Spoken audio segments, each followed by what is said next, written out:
In this video, I'll show you how to resize columns in Monday.com. Start by opening the board where your columns are located. Resizing columns helps improve visibility and makes it easier to view long text, dates, file names, or detailed task information. At the top of the board, locate the column you want to resize. Move your cursor to the right edge or left edge of the column header.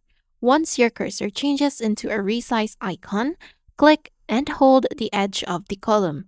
Then drag left or right to decrease or increase the column width. As you drag, you'll see the column resize in real time. Release the mouse button once the column reaches the size you want. Wider columns are useful for text-heavy fields like task description or notes, while smaller columns work well for statuses or short labels. If your board contains many columns, resizing them properly can help reduce clutter and improve readability. Some teams also resize important columns like status, owner, and due date to keep them more visible during daily work. You can repeat the same process for any other columns in the board.